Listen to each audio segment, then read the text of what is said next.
देखिए, शहर की प्रतिभाएं, समाज की प्रतिभाएं हम सब का भविष्य है। और माननीय प्रधानमंत्री नरेंद्र मोदी जी के नेतृत्व में देश जब अगले 25 साल में विकसित होने की दिशा में इस अमृत काल में यात्रा प्रारंभ कर चुका है, तब जो सबसे महत्वपूर्ण पीढ़ी है वो अभी वर्तमान की पीढ़ी है, जो न केवल इस अमृत काल में राष्ट्र निर्माण का, राष्ट्र में इस संपरिवर्तन का काम करेगी, उसका वाहक बनेगी, अभी तो साथ साथ में आने वाले समय में विकसित भारत का रिप्रेजेंटेटिव के रूप में भी काम करेगी। ऐसे में निश्चित रूप से इस पीढ़ी को संभालना, संवारना, संजोना, प्रोत्साहित करना ये हम सब का दायित्व है, कर्तव्य है, क्योंकि कोई भी देश केवल इंफ्रास्ट्रक्चर या संसाधनों से विकसित नहीं होता, महान नहीं बनता।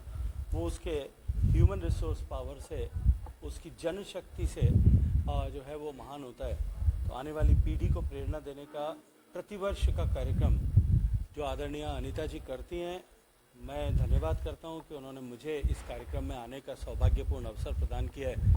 और इस नाते अजमेर से, जहां मेरा बहुत पुराना नाता सब कार्यकर्ताओं से रहा है, मुझे अजमेर आने का सुअवसर मिला है। मैं उसके लिए भी अजमेर भारतीय जनता पार्टी परिवार का भी हृदयपूर्वक धन्यवाद करता हूँ। वंदे परिवार कार्यक्रम देखिए, आबादी के विस्तार के साथ में आर्थिक गतिविधियों के बढ़ने के साथ साथ भारत जिस तरह से दुनिया की चौथी अर्थव्यवस्था माननीय मोदी जी के नेतृत्व में हुआ, आने वाले समय में हम तीसरी बड़ी अर्थव्यवस्था बनने की दिशा में तेज गति के साथ में आगे बढ़ रहे हैं। जो लक्ष्य हम लगभग 2027 तक प्राप्त कर सकेंगे, ऐसा अनुमान किया जाता है। लेकिन सारा विश्व के आर्थिक दृष्टिकोण से समीक्षा करने वाले सभी लोग इस बात को मानते हैं कि भारत की अर्थव्यवस्था आने वाले हर 7 या 8 साल में अब दुगनी होती रहेगी। आज हमारी अर्थव्यवस्था 4 ट्रिलियन को क्रॉस कर चुकी है, 7-8 साल पहले लगभग 2 ट्रिलियन पर थी। आने वाले 22-23 वर्ष का समय जो माननीय प्रधानमंत्री जी ने एक संकल्प किया है कि हम भारत को विकसित बनाएंगे 2047 तक, इस 22 साल के कालखंड में इस गति से अर्थव्यवस्था बढ़ते हुए 3 बार गुणात्मक। हम विलक्षण प्रतिभाओं का सम्मान करते हैं, उसी तरह से इस वर्ष भी अजमेर शहर में सभी विद्यालयों में 90% या उससे अधिक अंक लाने वाले जो हमारे विलक्षण विद्यार्थी हैं, चाहे वो सीबीएसई बोर्ड के हों, चाहे माध्यमिक शिक्षा बोर्ड के, उन विद्यार्थियों को आज सम्मान का कार्यक्रम यहाँ हमारे द्वारा किया गया है, जिसमें केंद्रीय पर्यटन और संस्कृति मंत्रालय से माननीय मंत्री महोदय गजेंद्र सिंह शेखावत जी का मुख्य उद्बोधन रहा है।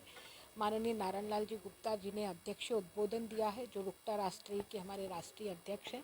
और आप देख सकते हैं किस तरह से सभी विद्यार्थी बड़े उत्साह से, प्रेरणा से इस कार्यक्रम का हिस्सा बने हैं। जो अजमेर के टॉपर्स रहे हैं, चाहे वो आर्ट्स हो, चाहे कला हो, चाहे साइंस हो, टॉपर्स का 2 मिनट का उद्बोधन यहाँ कराया गया है, उनसे कुछ प्रश्न पूछे गए हैं। जिस तरह का कॉन्फिडेंस, आत्मविश्वास और बोलने की जो स्किल बच्चों में दिखाई दी, वो निश्चित रूप से भारत के निर्माता बनने वाले हैं। ऐसे बच्चों को मैं भविष्य की बहुत बहुत बधाई देती हूँ, शुभकामनाएं देती हूँ। हमें उन्होंने सेवा का जो अवसर दिया है, मैं उसके लिए कृतज्ञ हूँ। मैं सभी अभिभावकों को और सभी संस्था प्रधानों को भी धन्यवाद देती हूँ कि वो इस कार्यक्रम में हिस्सा बने और हमें ये सेवा का अवसर दिया। कितने छात्र छात्राओं को आज 518 छात्र छात्राओं को आज हमने सम्मानित किया है। 58 विद्यालय, अजमेर के ऐसे 58 विद्यालय हैं जिनके बच्चों को आज हमने पुरस्कृत किया है। सभी नमस्ते विजयनगर गुलाबपुरा। आज हम आपको लेकर आए हैं जहां आराम, खूबसूरती और बेहतरीन सेवा का अद्भुत संगम है। स्वागत है आपका होटल एन चांद्रा पैलेस, जो कि स्थित है near roadways, bus stand, Vijaynagar. Hotel का स्टाफ न केवल आपका स्वागत करता है, बल्कि आपकी हर जरूरत का ध्यान रखता है। साथ ही यहाँ का पार्टी हॉल आपके जन्मदिन का जश्न या किटी पार्टी के अवसरों को खास बनाता है।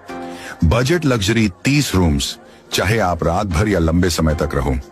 यहाँ के कमरे आरामदायक तो है ही, साथ ही हर कमरों में एसी और हीटर की विशेष सुविधा भी उपलब्ध है। साथ ही होटल में ठहरने वालों के लिए रेड चिल्ली में विशेष फूड्स भी अवेलेबल हैं। साथ ही यहाँ laundry, doctor, taxi, attractive gym, TV in all rooms, parking की भी सुविधा उपलब्ध है। तो दोस्तों, जब भी आप विजयनगर में आए, होटल एन चंद्रा पैलेस में ठहरना ना भूलें।